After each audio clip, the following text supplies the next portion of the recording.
आपल्या सर्वांचं स्वागत आहे. मी आपणाला जय भीम, मानाचा जय भीम, जय शिवराय करतो. आपण मी व्ही नारायण बोलतोय आणि आपण पाहत आहात समता क्रांती चॅनल. मित्रांनो, बाबासाहेब आंबेडकरांच्या विषयी मी त्यांच्या भाषेत सांगणार आहे. कृपया आपण हा व्हिडिओ सर्वांना दाखवा, शेअर करा एवढी आपणाला विनंती करतो आणि सुरुवात कर.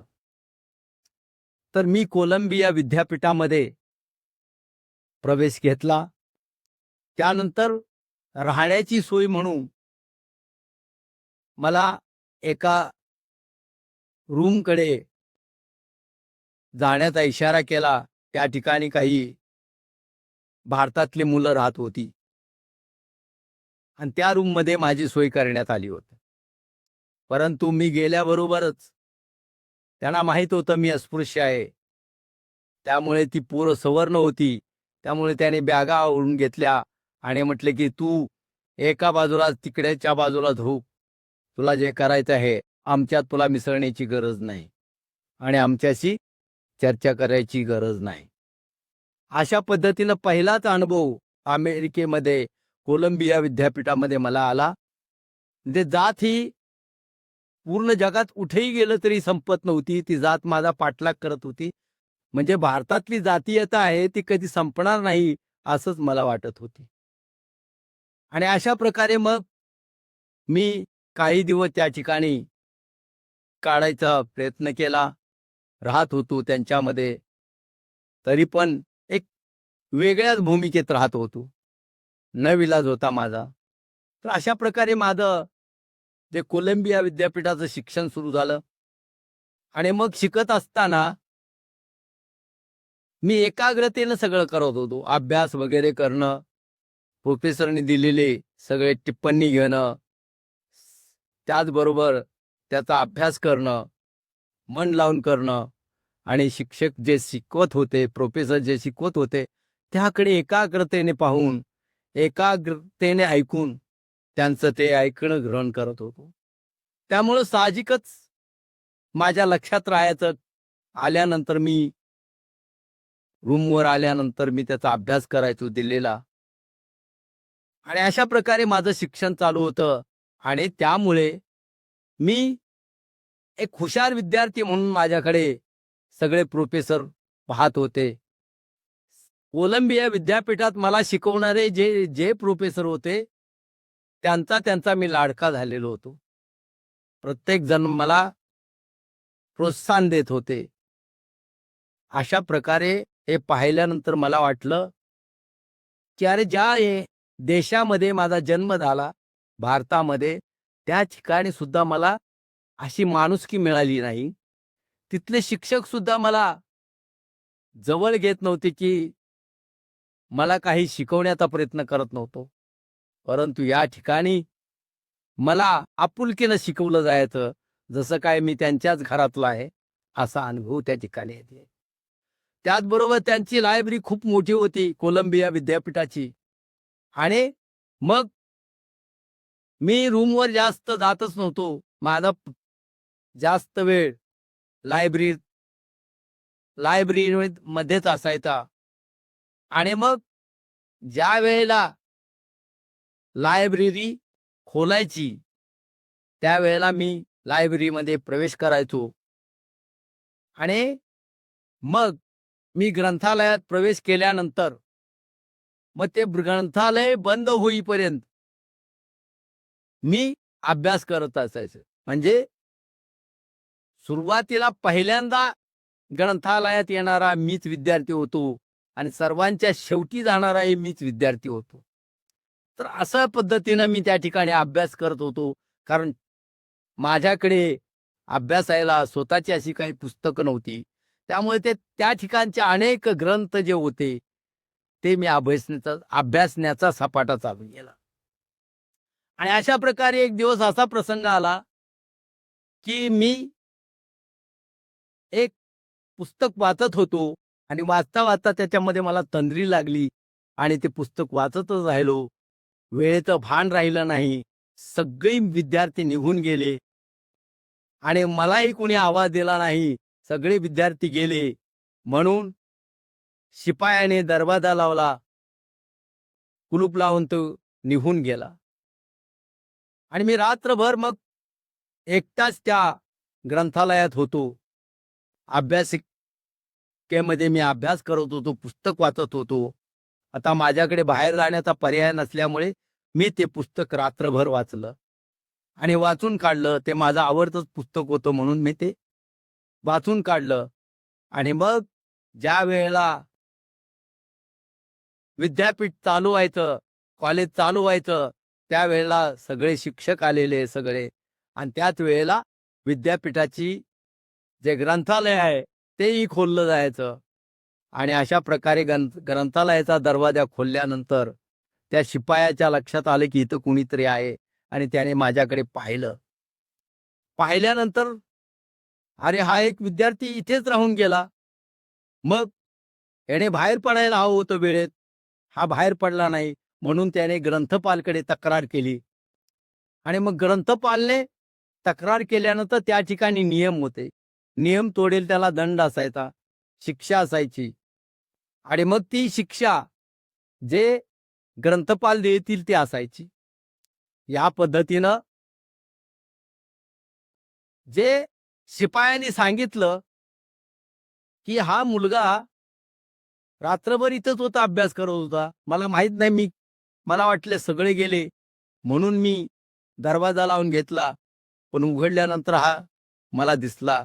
त्यावेळेला तो ग्रंथपालाने विचार केला, अरे अद्यापर्यंत असा विद्यार्थी मी बघितलेला नाही, एवढा पुस्तकात घडलेला. काहीतरी हा वेगळा असला पाहिजे, काहीतरी याच्यामध्ये आहे. म्हणूनच हा इतका पद्धतीनं तो एकाग्रतेने करतोय. हा इतर मुलासारखा वाटत नाही. मग तो त्याला बोलवतो. मग तो मला बोलवतो आणि मग मला म्हणतो की तू या ग्रंथालयामध्ये वेळ संपला तरी होतास, त्यामुळे तुला शिक्षा होणारच. आणि मी सांगेल ती शिक्षा तुला भोगावी लागेल, हे लक्षात घे. तर तो म्हणाला, सर हरकत नाही, आता माझी चूक झाली तर मला शिक्षा भोगावीच लागणार. द्याल ती शिक्षा भोगण्याचा मी निश्चित प्रयत्न करेन. अशा पद्धतीनं सांगितल्यानंतर त्या ग्रंथपालाने मला सांगितलं की तुला एकच शिक्षा आहे आणि ती तुला नाही, आता माझी चूक झाली तर मला शिक्षा भोगावीच लागणार. द्याल ती शिक्षा भोगण्याचा मी निश्चित प्रयत्न करेन. अशा पद्धतीनं सांगितल्यानंतर त्या ग्रंथपालाने मला सांगितलं की तुला एकच शिक्षा आहे आणि ती तुला स्वीकारावी लागणार आहे. तर बोला कोणती शिक्षा आहे? तर दुपारी ज्या वेळेला माझा जेवणाचा टाइम होतो, त्यावेळेला तू माझ्याबरोबर माझ्या डब्यातले अन्न शेअर करायचं, माझ्याबरोबर खायचं. ही तुझी शिक्षा असणार आहे. न चुकता तुला हे खावं लागेल आणि आपण दोघे एका टेबलावर बसून आपण ते अन्न खाऊ. ही अट्ट बाबासाहेबांनी, म्हणजे अशा पद्धतीची आट मला घातली. आणि मग हे सगळं मला नवीन होतं. माझ्या डोळ्यातून अश्रूच्या धारा वाहायला लागल्या. ही अशी, म्हणजे अशी ही माणसं जगामध्ये आहेत ज्यांच्याकडे इन्सानियत आहे, ज्यांच्याकडे माणुसकी आहे. अद्यापर्यंत इतकी माणुसकी मला कुठेही दिसली नाही. त्यामुळे त्यांना त्या डोळ्यात पाणी आलं आणि ते म्हणाले की ही आपली शिक्षा मला स्वीकार्य आहे. आणि अशा पद्धतीनं मग आम्ही एका टेबलावरती एकत्र जेवत होते.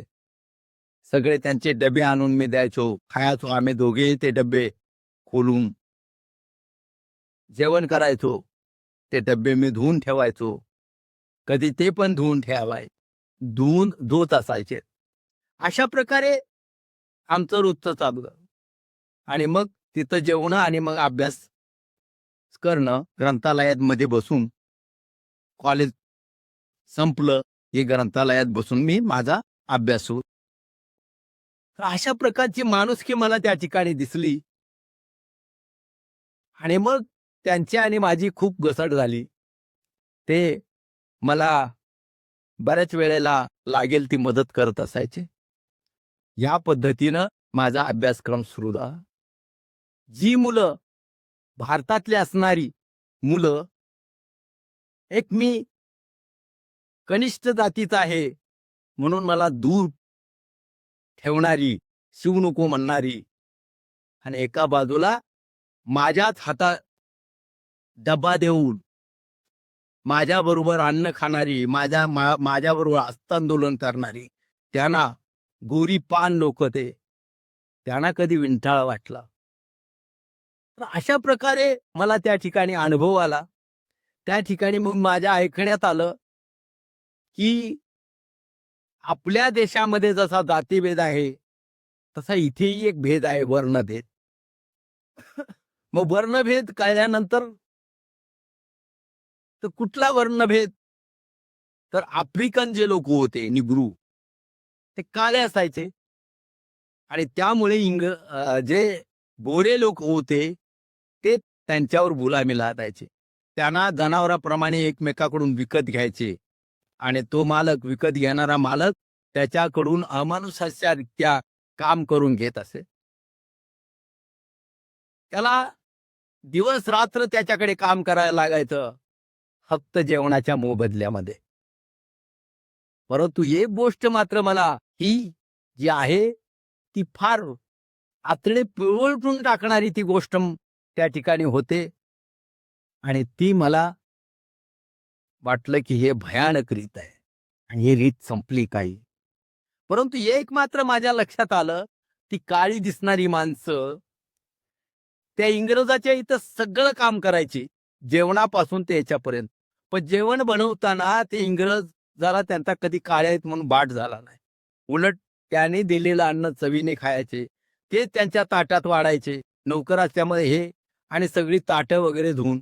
हा मात्र एकत्रितपणा किंवा हा जो भेदभाव त्यांच्यामध्ये नव्हता. अशा प्रकारे ते माझे ऐकल्यानंतर एक बाजू मला फार भयानक वाटली, पण दुसरी बाजू मात्र मला आवडली की त्यांच्या हातचं तरी निदान ते खातायत. त्यांना शिवलं तरी चालतंय, त्यांना शिवलं तरी चालतंय. कुठलाही विंटा त्यांच्यामध्ये होत नव्हता. ही मात्र अमेरिकेमध्ये गोष्ट घेण्यासारखी होती. पण जी गोष्ट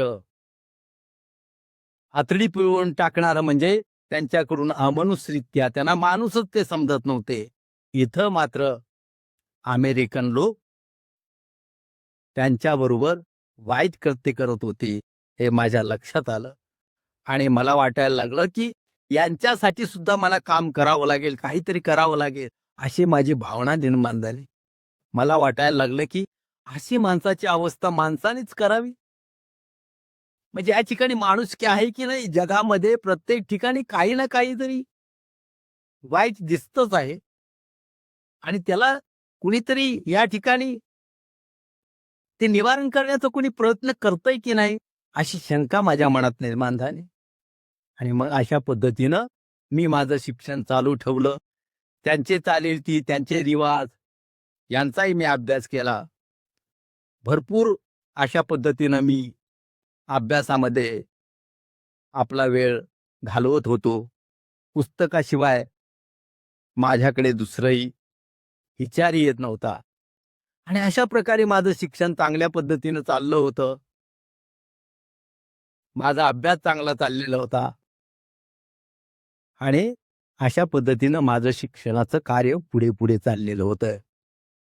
तर या ठिकाणी मी हा जो एपिसोड आहे तो संपवतोय.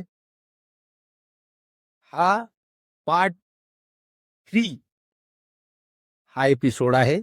आता पार्ट 3 नंतर पार्ट 4 उद्या आपण ऐकणार आहात. आपण मला निश्चितपणे माझ्या व्हिडिओला आवर्जून सगळ्यांनी पहा, शेअर करा. माझा हा व्हिडिओ सगळीकडे पसरला पाहिजे. जिथं जिथं तुमच्या ओळखी आहे त्या त्या ठिकाणी हा व्हिडिओ जाऊ द्या. म्हणजे बाबासाहेब आंबेडकरांनी जे कष्ट घेतले त्याचा अनुभव त्या लोकांना येईल आणि त्यांना पण काही करावंसं वाटेल. सर, माझा ह्या चॅनलला आपण सबस्क्राईब करा, लाईक लाईक करा, त्याचबरोबर शेअर करा आणि कमेंट बॉक्समध्ये हा व्हिडिओ तुम्हाला कसा वाटला हे आवर्जून सांगा. आणि कमेंटमध्ये मला काही तुमचे अनुभव असतील बाबासाहेबाबद्दलचे तेही मला शेअर करा. मी निश्चितपणे माझ्या याच्यामध्ये व्हिडिओमध्ये त्याचा समावेश करेल. तर आपणा सर्वांना विनंती आहे की निश्चितपणे माझ्या या व्हिडिओला सबस्क्राईब करा, लाईक करा. 2 मिनिटाचं काम सुद्धा नाही, 2-3 सेकंदाचं काम आहे. तेवढं आपण करावं हीच विनंती करून या ठिकाणी थांबतो. जय महाराष्ट्र, जय भारत.